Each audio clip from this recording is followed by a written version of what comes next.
let's jump into component 3 and let's get that big picture overview so it can sort of jumpstart our thinking. Throughout this module, you'll be getting a closer, that deep dive, closer and closer look. But this is sort of an overview. And let's just start out with the weight of it. Remember, each component has a different weight. So I'll share my screen and we'll go here, and you see that the weight of component 3 is 30% of the total score. Remember, component 1 is 40%, huge percentage. Components 2 and 4 are both 15%. This is 30%. Also very huge percentage. And, this is some indication also of the amount of time and effort and work that you'll do. So 30%, that makes me sit up and pay close attention. Not that any of them are not important and won't take a lot of time, but just this tells you that I really need to put a lot of thought and effort in planning, and it will take me a good bit of time to do this one.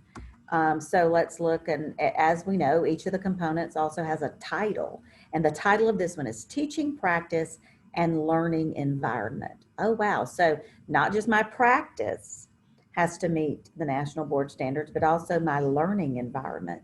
Now, don't fall into the trap of thinking learning environment is just physical, the cosmetic features, how I have my room laid out, decorated. It's why. Why is the layout of your space the way it is? Why is that thing on your wall? But not just that, not just the physical environment, it's also the emotional environment, the intellectual environment. So there's a lot going on here. I won't get into that right now, but just to know that there's lots of your standards are based on this learning environment. Find the standards that deal with that, dig into it very deeply, because again, the national board will be assessing your teaching practice and your learning environment. Okay, so just know that. And so it is going to capture details about your planning, direct evidence of your practice from 2 video recordings. So they have to be able to see direct evidence in those recordings of your teaching practice. And they'll get direct evidence of your practice from instructional materials.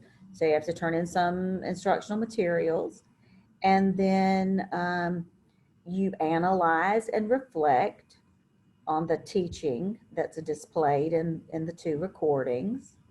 You're also going to be evaluated on the evidence of your practice and analysis, pay close attention, as it relates to instruction, student engagement, and learning environment. These are 3 big things. We'll come back to those in a minute. Instruction, student engagement, learning environment. And as always, this component will be scored using a rubric, and the rubric is aligned with the 5 core propositions and your certificate area standards. So let's take a closer look. So you'll have some goals and you'll demonstrate appropriate instruction. So goals, your plan, and it has to be appropriate to the students. Remember, that will definitely include developmental characteristics of your students, not just their cognitive needs, but physical, social, emotional, ethical, spiritual, all of their needs. You will, of course, it's 2 different. Oh, now this is key. 2 lessons from 2 different instructional units. So you can't say, well, I'm going to teach a unit on this thing and they're this big concept, and I'll choose 2 different lessons from that one unit for component 3. Well, you can't do that. It's 2 totally separate instructional units. So be planning for that.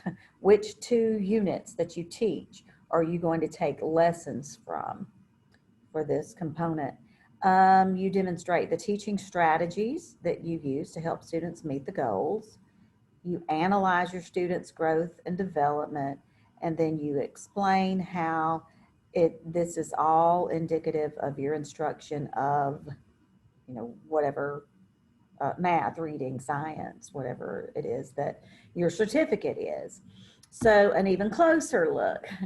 Again, there are 2 videos. And now we learned something new. So not only, see back here, we learned that it's 2 different instructional units, but here we're learning it's 2 different instructional formats.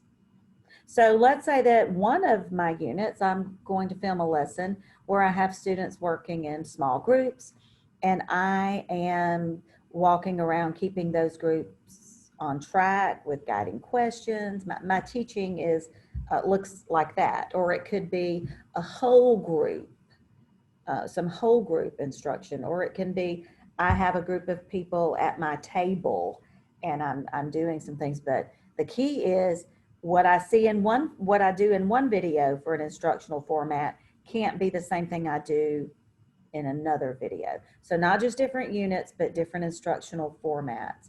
And then each of the videos has a set of prompts, which we know that. And then there are 3 forms: introduction to the entry, instructional context, and instructional planning. And I always tell candidates, don't, you know exactly what people will say. What are they looking for? What is the National Board looking for? I just don't know what they're looking for. Well, you do.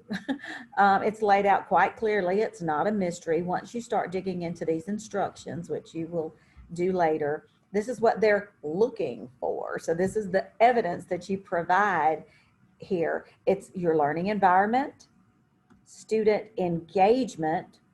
Be sure to dig into your standards and see what they say about student engagement, and your instruction. So no matter what certificate area you're doing, all of these, you'll be scored on this: your learning environment, student engagement, and your instruction. And then later on, in just a minute, actually in this module, you're going to begin filling out your Component 3 Jump Start Planner. But for now, that's just an overview, a big picture of Component 3 to sort of get you jump started in your mind, thinking about what you might, what units you might use and what lessons from those units that you might use that enable you to really showcase your learning environment, student engagement, and your instruction.